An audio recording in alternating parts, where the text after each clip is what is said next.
Hello everyone, स्वागत है आप सभी लोगों का शिक्षा फॉर नौकरी में। इस वीडियो लेक्चर में हम लोग बात करने वाले हैं यूटेट उत्तराखंड के लिए प्रीवियस ईयर के पेपर को देखने वाले हैं, जिसमें आज रहेगा ईवीएस का सेशन। पेपर 1 के लिए ईवीएस को आज हम डील करेंगे और ये जो प्रीवियस ईयर का पेपर है ये 2019 के पेपर को आज हम डिस्कस करेंगे और ये रिवीजन के रूप में कार्य करेगा आप लोगों के लिए।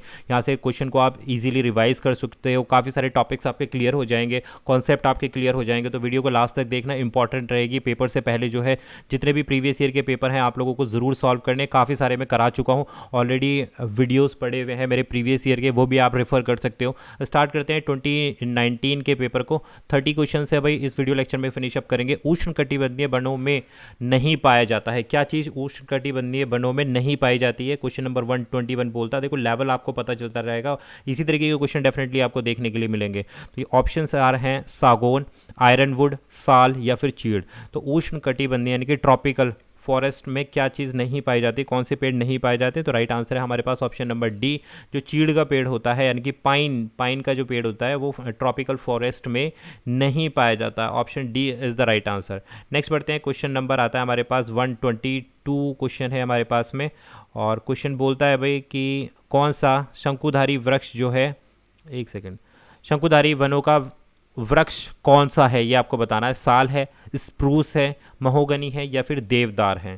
शंकुधारी वनों का वृक्ष कौन सा है? Which one of the following is the trees for conifer forest? ठीक है, स्प्राउस है, महोगनी है या फिर सेड्रस है। तो राइट आंसर है हमारे पास ऑप्शन नंबर 4, जो सेड्रस होता है भाई वो शंकुधारी कॉनिफेरस फॉरेस्ट होता है, यानी कि देवदार का जो पेड़ होता है वो शंकुधारी वनों का एक वृक्ष होता है। तो option number D is the right answer. Next बढ़ेंगे, क्वेश्चन नंबर आता है हमारे पास 123। क्वेश्चन इंपॉर्टेंट है भाई, देखो ध्यान से देखना इसको। अलमाटी बांध जल विवाद से संबंधित राज्य है। अलमाटी बांध जल विवाद से संबंधित कौन सा राज्य है? तो अलमाटी बांध क्या है? अलमाटी बांध को दूसरे नाम से जानते हैं लाल बहादुर डैम के नाम से भी जाना जाता है। ठीक है भाई, तो इसमें जो विवाद है, इस डैम पे किन किन स्टेट्स का विवाद चल रहा है वो आपको बताना। आंध्र प्रदेश, कर्नाटक, महाराष्ट्र, उड़ीसा, तमिलनाडु, कर्नाटक, उड़ीसा या उड़ीसा, आंध्र प्रदेश एवं कर्नाटक। तो 123 के लिए भाई हमारे पास राइट आंसर है ऑप्शन नंबर ए, अलमाटी बांध जल विवाद संबंधित है आंध्र प्रदेश से, कर्नाटक से और महाराष्ट्र से। और ये जो डैम है ये उत्तर कर्नाटक में जो कृष्णा रिवर पड़ती है, कृष्णा रिवर पे ये प्रोजेक्ट बना हुआ है। ठीक है, और इसमें जो है जल विद्युत परियोजना है जो 560 MU 560 MU विद्युत उत्पादन करता है। तो इस चीज़ को नोट डाउन कर लेना, काफ़ी इंपॉर्टेंट क्वेश्चन है भाई। ये सारी चीज़ें पूछ ली जाती हैं अलग अलग क्वेश्चंस की फॉर्म में कि अलमाटी डैम का जो कॉन्फ्लिक्ट है वो आंध्र प्रदेश में है, कर्नाटक में है और महाराष्ट्र में है। और कर्नाटक में, नॉर्थ कर्नाटक में जो कृष्णा रिवर है उस पर डैम बना हुआ है और उस पर जल विद्युत परियोजना बनी है जिसमें 560 MU विद्युत उत्पादन होता है। और इसका जो कंप्लीट हुआ था, ये डैम जो बनकर कंप्लीट हुआ था जुलाई 2005 में ये डैम बनकर कंप्लीट हुआ था। इसमें 3 स्टेट्स का जो है विवाद चल रहा है। नेक्स्ट बढ़ेंगे, क्वेश्चन नंबर 124 के पास। सर्वाधिक प्रचलित जैव कीटनाशक कौन सा है? आंख है, धतूरा है, नीम है या फिर बबूल है? आपको बताना है कीटनाशक यानी कि पेस्टिसाइड कौन सा है इनमें से। Most common bio insecticide, not pesticide, bio insecticide is Calotropis, धतूरा, नीम, बबूल। तो देखो जो बायो इंसेक्टिसाइड है वो है नीम। ठीक है, जो नीम का पेड़ होता है, जो नीम की जो लीव्स होती हैं वो क्या होती है? जैव कीटनाशक होती हैं। कई जगह आप लोग इसको इस्तेमाल करते हैं, घरेलू नुस्खों में भी इसको इस्तेमाल किया जाता है। नेक्स्ट क्वेश्चन नंबर 125, पर्यावरण के किस वैचारिक क्षेत्र में पदार्थ के लिए न्यूनतम भंडारण क्षमता है? वायुमंडल में है, स्थल मंडल में, जल मंडल में, जीव मंडल में? तो देखो इस तरीके के क्वेश्चन हम मैराथन सीरीज में डिस्कस कर चुके हैं, जिसमें मैंने इन सारों के बारे में बताया था कि आपको वायुमंडल क्या होता है, स्थल मंडल क्या है, जल मंडल क्या है और जीव मंडल क्या है। इन सारी चीज़ों पर मैंने डिस्कस किया था, वीडियो नहीं देखी तो जरूर जाकर देख लेना। विच of the conceptual spheres of environment is having the least storage capacity for matter? सबसे कम स्टोरेज किसके पास है इन सारे स्फेयर्स में से? एटमॉस्फेयर में है, लिथोस्फेयर, हाइड्रोस्फेयर या फिर बायोस्फेयर? तो राइट आंसर है हमारे पास 125 के लिए ऑप्शन नंबर ए, जो एटमॉस्फेयर है उसमें सबसे कम स्टोरेज कैपेसिटी है पदार्थों के लिए। न्यूनतम भंडारण क्षमता जो है वायुमंडल में है। Option number A is the right answer. Next question बढ़ते हैं 126। एक पारिस्थितिकी तंत्र में ऊर्जा प्रवाह क्या है? एनर्जी फ्लो के बारे में पूछा जा रहा है। जो इकोसिस्टम होता है उसमें हमारा एनर्जी फ्लो किस तरीके से होता है, दोनों डायरेक्शन में होता है, साइक्लिक यानी कि चक्रीय होता है, एक दिशीय होता है, या फिर बहुदिशीय होता है। बहुदिशीय का मतलब है कि भाई मल्टी डायरेक्शनल है, यूनि डायरेक्शनल है, साइक्लिक है या बाई डायरेक्शनल है। तो इकोसिस्टम में जो फ्लो ऑफ एनर्जी होता है वो रहता है भाई यूनि डायरेक्शनल, यानी कि एक दिशा में रहता है। इस चीज़ को नोट डाउन करना, कई बार ये क्वेश्चन गलत हो जाता है और यहाँ पर ये क्वेश्चन जो है रिपीट भी हुआ है कई बार। CTET में भी ये क्वेश्चन रिपीट हुआ है और हम प्रीवियस ईयर के क्वेश्चन UTET में भी देख रहे हैं। नेक्स्ट क्वेश्चन नंबर आएगा हमारे पास 127। कौन सा कथन जो है गलत है, असत्य है? कार्बनिक पोषक तत्वों का पारिस्थितिकी तंत्र में पुनःचक्रण होता है। पारिस्थितिकी तंत्र में ऊर्जा का प्रवाह कार्बनिक बंध के रूप में होता है। पारिस्थितिकी तंत्र में ऊर्जा का पुनःचक्रण होता है या श्वसन प्रक्रिया में ऊर्जा उद्गमित होती है।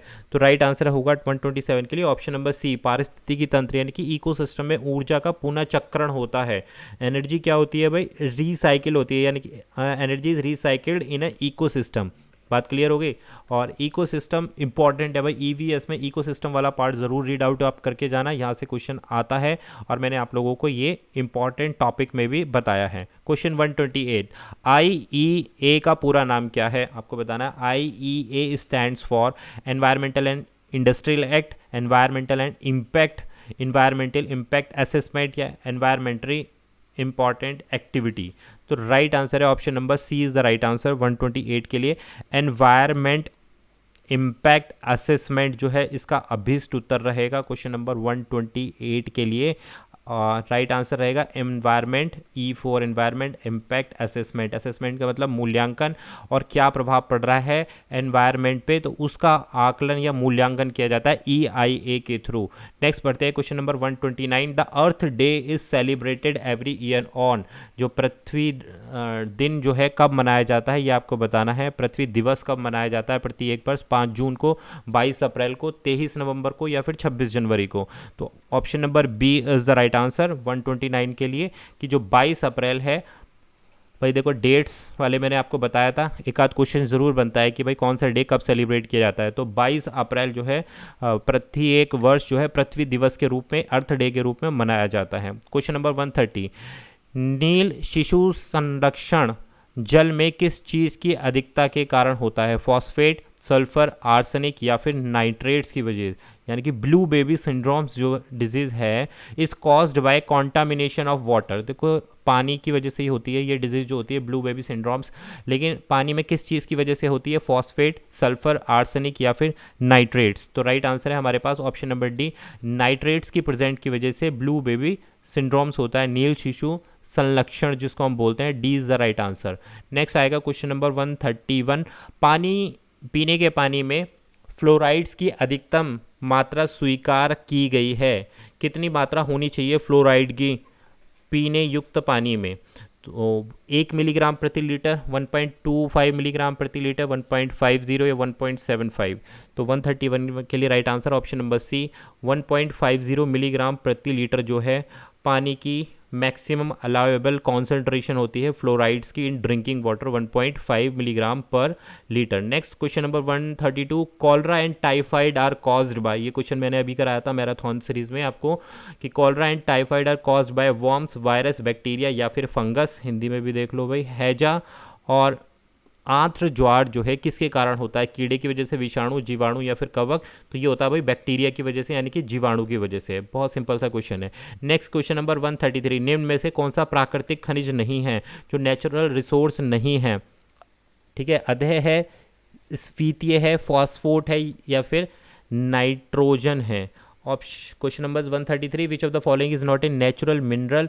एस्बेस्टस, फेल्ड्स्पार, फॉस्फेट या फिर नाइट्रोजन? तो राइट आंसर रहेगा हमारे पास option number D, not a natural mineral. तो नाइट्रोजन जो है नेचुरल मिनरल्स नहीं है, खनिज नहीं है नाइट्रोजन। आपको पता है नाइट्रोजन क्या है? गैस है।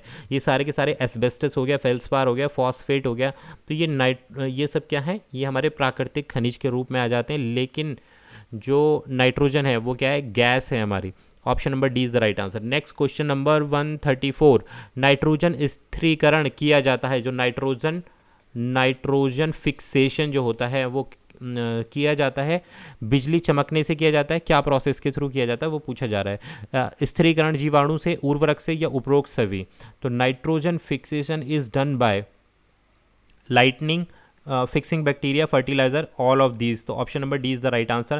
भाई नाइट्रोजन फिक्सिंग बैक्टीरिया होता है, फर्टिलाइजर्स होते हैं, लाइटिंग, तीनों के थ्रू जो है नाइट्रोजन फिक्सेशन किया जाता है। तो option D is the right answer. Question number आता है 135, the first major environmental protection act is found in India. किस पे लगाया गया था? Water act, air act, environmental act या फिर नॉइज पोल्यूशन एक्ट। सबसे पहला एक्ट कौन सा लगाया गया था? भारत में प्रथम पर्यावरण संरक्षण अधिनियम जिसे प्रख्यापित किया गया था, जल अधिनियम, वायु अधिनियम, पर्यावरण अधिनियम या फिर ध्वनि प्रदूषण अधिनियम। तो 135 के लिए राइट आंसर है हमारे पास होगा इसमें पर्यावरण अधिनियम। Option number C is the right answer. और इसके साथ साथ जो है जल अधिनियम भारत में प्रथम प्रमुख। हाँ, तो ये देखो ये दो, इसमें भाई दो ही राइट आंसर हैं।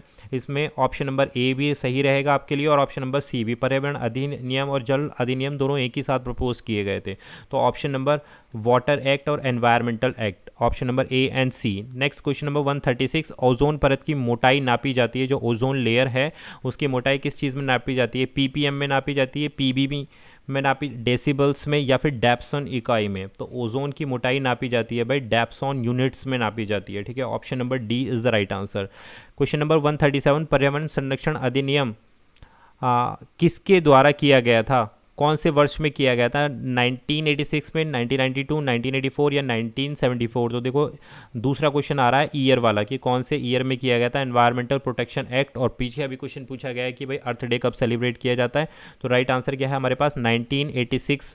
137 के लिए राइट आंसर रहेगा हमारे पास ऑप्शन नंबर ए। 1986 में एनवायरमेंटल प्रोटेक्शन एक्ट जो है इनैक्ट किया गया था, ठीक है। Question number 138, the major objective of integrated child development service ICDS कब हुआ था? Option number A immunisations, health checkup and referral services, pre schools and non formals education या all of the above. Question number 138 एक बार हिंदी में भी देख लेते हैं। समेकित बाल शिक्षा सेवाएं जो है इनका मुख्य उद्देश्य क्या है? प्रतिरक्षा है, स्वास्थ्य जांच एवं सिफारिशी सेवाएं हैं, पूर्वी स्कूली एवं औपचारिक शिक्षा या फिर उपयोग सभी। तो 138 के लिए राइट आंसर है हमारे पास ऑप्शन नंबर डी। सारे के सारे इसके लिए सही हैं। जो समेकित बाल शिक्षा सेवाएं हैं वो प्रतिरक्षा, स्वास्थ्य की जो जांच होती है और पूर्वी स्कूल एवं औपचारिक शिक्षा दी जाती है। तो ऑप्शन नंबर डी, सारे के सारे ऑप्शन सही हैं। क्वेश्चन नंबर 139, ISO 14000 ये जो मानक है ये किस चीज़ से संबंधित है? जो स्टैंडर्ड दिया गया है ISO 414000, ये स्टैंडर्ड किस चीज़ को रिप्रेजेंट करता है? प्रदूषण के लिए करता है, जोखिम प्रबंधन के लिए करता है, पर्यावरण के लिए करता है या उपयुक्त सभी के लिए करता है? तो राइट आंसर है हमारे पास ऑप्शन नंबर सी, ये करता है पर्यावरण प्रबंधन के लिए। ईजिली आप इसको कैलकुलेट कर सकते थे, अंदाज़ा भी लगा सकते थे कि ये ISO 14000 standard is related to environmental management, प्रबंधन। Option number C is the right answer. तो नेक्स्ट बढ़ेंगे question 140, solar energy is stored in, सौर ऊर्जा को किस में संरक्षित किया जाता है? कार्बन डाइऑक्साइड बॉन्ड में, ग्रीन लीव्स में, फोसाइल फ्यूल्स में या फिर बायोमास में? तो राइट आंसर है क्वेश्चन नंबर 140 के लिए ये किया जाएगा भाई सोलर एनर्जी को carbon carbon bonds. Option number A is the right answer for question number 140। Next बढ़ेंगे क्वेश्चन नंबर 141 में। देखो सौर ऊर्जा संग्रहित की जाती है, ऑप्शन नंबर ए कार्बन कार्बन बंध के द्वारा। क्वेश्चन 141, कुछ जीव जैसे घास, चूहे, टिड्डे एवं एक खाली स्थान पर रहते हैं, सामूहिक रूप से इन्हें क्या कहा जाएगा? कि कुछ जीव एक साथ रह रहे हैं, उन्हें पारिस्थितिकी तंत्र बोला जाएगा, समुदाय बोला जाएगा, जनसंख्या बोली जाएगी या फिर पारस्परिक सहयोग बोला जाएगा? तो देखो यहाँ पर क्या बोला, कुछ जीवों की बात हो रही है, जैसे घास हो गया, चूहे हो गए, टिड्डे हो गए, है ना। तो ये सब चीज़ें एक स्थान पर हैं, तो ये किस चीज़ का निर्माण करेंगे? कम्युनिटी का निर्माण करेंगे, समुदाय का निर्माण करेंगे। अब बात करें जाए इकोसिस्टम की, तो इकोसिस्टम के अंतर्गत तो सारी चीज़ें आ जाती हैं, ह्यूमन बीइंग भी आ जाते हैं, एनिमल्स भी आ जाते हैं। तो पूरा एक एनवायरनमेंट भी इंक्लूड होता है इन इकोसिस्टम में। तो इकोसिस्टम क्या है? एक वाइडर टर्म है। समुदाय क्या है? इकोसिस्टम के अंतर्गत एक छोटी सी यूनिट हो गई है, आप ऐसे कह सकते हो। तो उसको हम समुदाय बोलते हैं, कम्युनिटी बोलते हैं। और कम्युनिटी किसी की भी हो सकती है, ह्यूमंस की भी हो सकती है, एनिमल्स की भी हो सकती है। तो option number B is the right answer, इसको हम बोलेंगे कम्युनिटी 141 का। नेक्स्ट क्वेश्चन नंबर आएगा हमारे पास 142, पर्यावरण अध्ययन के एक शिक्षक के रूप में आप बच्चों को चिड़ियाघर लेके जाने की योजना बनाते हैं, आप बच्चे को निम्नलिखित में से कौन सी गतिविधि करने की अनुमति नहीं देंगे? भाई इस तरीके के क्वेश्चन मैं आपको कई बार करा चुका हूँ, तो इसमें में से राइट आंसर आपको फटाफट से पिक करना है कि फील्ड ट्रिप्स पे बच्चे को क्यों लेके जाते हैं या जू वगैरह के लिए बच्चे को क्यों लेके जाते हैं। इसलिए लेके जाते हैं कि चिड़ियाघर के जानवरों के लिए बहुत सारी खाने की सामग्री ले जाना, ये जो है अनुमानित जो है नहीं होगा, जो आप नहीं करने देंगे। देखो आप जू लेके गए हो तो आप बच्चे को क्या चाहोगे कि भाई यहाँ पर रूल्स एंड रेगुलेशन भी होते हैं, ये भी फॉलो करने होते हैं जू के। तो बच्चे को कुछ भी जो वहाँ के एनिमल्स हैं उनके लिए कुछ भी एडिबल्स जो होते हैं खाने योग्य सामग्री आपको नहीं लेके जानी है। आप जो है इंक्वायरी कर सकते हैं, बच्चे अलग अलग तरीके के आपसे प्रश्न पूछ सकते हैं जानवरों के बारे में कि वहाँ पर कौन से जानवर क्या खाता है, ठीक है। चिड़ियाघर में जिन जानवरों को वो देखेंगे उसके फ़ोटो भी खींच सकते हैं, जिससे कि बाद में उस पर क्वेश्चंस बना सकें। चिड़ियाघर में उन्होंने जो देखा उससे चित्र बनाने के लिए उनकी ड्राइंग की कॉपी एक साथ ले जा सकते हैं कि भाई कॉपी ले जा सकते हैं जिसमें सारा एक मैप भी प्रिपेयर कर सकते हैं, जो चिड़ियाघर का मैप आप देख रहे हो जहाँ जहाँ भी घूम रहे हैं। तो ये सारी एक्टिविटीज़ हो गई हैं, लेकिन आप उनको जंगली जानवरों को कुछ खाने के लिए नहीं देंगे, तो ये ऐसा नहीं करना है और यही हमसे पूछा गया था। अब देखो क्वेश्चन नंबर 143 आ रहा है। मैंने अभी रिसेंटली आपको एक मैराथन में ये क्वेश्चन नंबर डाला था। दुर्गा एक गांव में रहती है और लकड़ी या गोबर के उपलों का ईंधन इस्तेमाल करते हुए चूल्हे पर खाना पकाती है। पिछले 3 माह से उसे तेज खांसी आ रही है, इसका क्या कारण हो सकता है? तो ये क्वेश्चन आप इजीली आंसर कर सकते हो। तो जलते हुए ईंधन से उत्पादित काला धुआं जो उसके श्वसन नली में जमा हो रहा है, तो ये बिल्कुल राइट आंसर है। और इसके साथ ऑप्शन नंबर ए भी राइट है। ईंधन के जलने से उत्पादित कार्बन मोनोऑक्साइड जो उसके श्वसन नली में जमा हो रहा है, ये भी सही है। और उस कार्बन मोनोऑक्साइड की वजह से, उस धुएं की वजह से, काले धुएं की वजह से जो है वो भी नली में जमा हो रहा है। तो दोनों ही स्टेटमेंट सही हैं यहाँ पर, तो ऑप्शन नंबर ए और बी बिल्कुल सही रहेंगे। नेक्स्ट क्वेश्चन नंबर 144, पर्यावरण अध्ययन की पाठ्यपुस्तक में पहेली शामिल करने का निम्नलिखित में से कौन सा उद्देश्य नहीं है? नॉट पूछा गया आपसे, जो ऑब्जेक्टिव नहीं है। तो क्वेश्चन नंबर 144 के लिए राइट आंसर क्या है? ऑप्शन नंबर सी, बच्चों के मस्तिष्क को भ्रमित करना और उन्हें इस भ्रम का आनंद उठाने देना। भाई भ्रमित करने के लिए नहीं होती हैं पहेलियाँ, ठीक है, कंफ्यूज करने के लिए नहीं होती हैं, ठीक है। एक रीजनिंग एबिलिटी, ठीक, विकसित करने के लिए होती है, ना ही कि कंफ्यूज करने के लिए। और क्यूरियोसिटी, जिज्ञासा, क्रिएटिविटी डेवलप होती है इनसे, ठीक है, रचनात्मकता आती है, क्रिटिकल थिंकिंग डेवलप होती है बच्चे के अंतर्गत पहेलियों के माध्यम से, पजल्स के माध्यम से। इसलिए बच्चे को पजल गेम लाके भी दिए जाते हैं जिससे बच्चे जो है क्रिएटिव हो जाएं, अपने मस्तिष्क का इस्तेमाल करें, संज्ञानात्मक विकास हो बच्चे का। कंफ्यूज करने के लिए नहीं होता। कंफ्यूज अगर बच्चा हो रहा है तो यानी कि वो अपने मस्तिष्क का इस्तेमाल कर ही नहीं रहा है, वहाँ पर उसको सॉल्व ही नहीं कर रहा है। नेक्स्ट क्वेश्चन नंबर 145, दोपहर के भोजन अवकाश के बाद पर्यावरण अध्ययन पढ़ाते समय आप पाते हैं कि छात्र पाठ में रुचि नहीं ले रहे हैं, तो आप क्या करेंगे? क्लास में ईवीएस की क्लास आप पढ़ा रहे हो और लंच के बाद में तो बच्चे इंटरेस्ट ही नहीं ले रहे, तो आप एज ए टीचर क्या एक अच्छा काम कर सकते हैं जिससे बच्चे इंटरेस्ट लेना स्टार्ट कर दें? देखो राइट आंसर रहेगा, पाठ को रोचक बनाएं, इंटरेस्टिंग बनाएं और विविध बुद्धिमत्ता पर आधारित श्रव्य दृश्य सामग्री का उपयोग करें। यानी कि बच्चे की ज़्यादा से ज़्यादा सेंसेस, ज़्यादा से ज़्यादा इंद्रियों का इस्तेमाल कराएं बच्चे को, जिससे बच्चा एक्टिव हो सके, जो बोर फील कर रहा है उसकी बोरियत जा सके। इसलिए आप उसको ऑडियो वीडियो के माध्यम से उसको दृश्य सामग्री, टीचिंग एड्स के माध्यम से क्लास को इंटरेस्टिंग बना सकते हैं। Use of audio visual method based on multiple intelligence, जिससे उसके बहुबुद्धिमत्ता का सिद्धांत है, जिसमें देखना, ठीक है, समझना, पढ़ना, तो ये सारे इंटेलिजेंस को उसके एक्टिव कर सकते हो। Next question number 146, a teacher give picture of different animal to his student, ask them to colour the picture of the animal that do not live in their house. The objective of this activity is, कि जो शिक्षक है वो क्या करता है, अपने विद्यार्थियों को विभिन्न जानवरों के चित्र देता है और उन जानवरों के चित्रों में रंग भरने को कहता है जो हमारे घरों में नहीं रहते। इस क्रियाकलाप का क्या बेसिकली उद्देश्य है, क्या इस माध्यम से जो है टीचर करना चाह रहा है? तो ये यहाँ पर पूछा गया है। तो राइट आंसर रहेगा, सृजनात्मकता का विकास कर रहा है, अवलोकन का कर रहा है, वर्गीकरण कौशल का विकास कर रहा है, या फिर डाटा संग्रह करने का विकास कर रहा है? तो करेक्ट आंसर रहेगा, ऑब्जर्वेशन का विकास कर रहा है, अवलोकन का विकास कर रहा है यहाँ पर जो टीचर है, ठीक है। तो राइट आंसर है 146 के लिए ऑप्शन नंबर बी।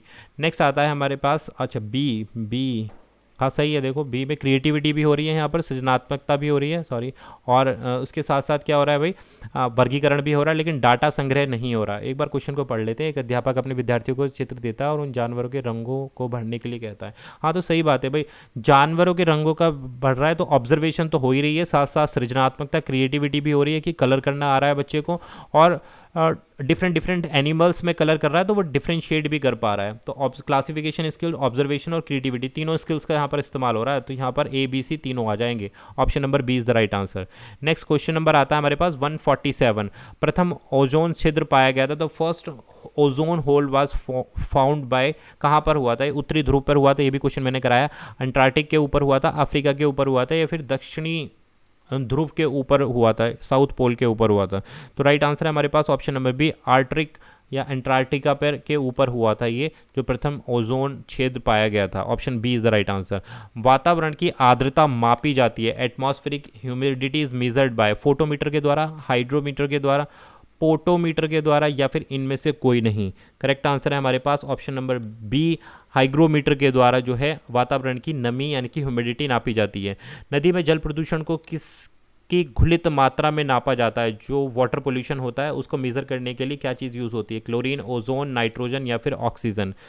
ठीक है, water pollution in the river is measured by the dissolve quantity of, option number D, DOD, BOD के माध्यम से इसको हम निकालते हैं, बायोलॉजिकल ऑक्सीजन डिमांड जिसको हम बोला जाता है। तो इसकी मात्रा से हम क्या पाते हैं कि पानी में कितनी घुलित मात्रा में क्या है भाई, गंदगी है, पोल्यूशन है। ऑक्सीजन की जितनी मात्रा ज़्यादा होगी पानी में तो यानी कि वो उतना ही क्लियर वाटर है, और जितनी कम होगी तो आप समझ जाओ कि वहाँ पर पोल्यूशन बहुत ज़्यादा है वाटर का। निम्न में से कौन सा सर्वाधिक स्थिर पारिस्थितिकी तंत्र है? विच of the following is stable ecosystem? 1 रेगिस्तान, पहाड़, समुद्र, फॉरेस्ट, डेजर्ट, माउंटेन या फिर ओशन। तो option number D is the right answer. जो ओशन यानी कि समुद्र जो है सबसे ज़्यादा स्टेबल इकोसिस्टम है, पारिस्थितिकी तंत्र है। Option number D is the right answer. तो ये थे हमारे आज के 30 PYQ जो हमने डिस्कस किए यूटेट पेपर 1 के लिए, और ये पेपर हमने डिस्कस किया 2019 वाला। आई होप यहाँ से आपको काफ़ी अच्छी प्रैक्टिस हो गई होगी, एक रिवीजन हो जाएगा आपका इन सेशन के थ्रू। वीडियो पसंद आ गई तो शेयर कर देना, चैनल पर नए हो तो ज़रूर सब्सक्राइब करना, क्योंकि अभी और भी काफ़ी इंपॉर्टेंट वीडियोज़ मैं आप लोगों के लिए प्रिपेयर कर रहा हूँ, एग्जाम से पहले काफ़ी हेल्प करेंगे आपको। Thank you for watching.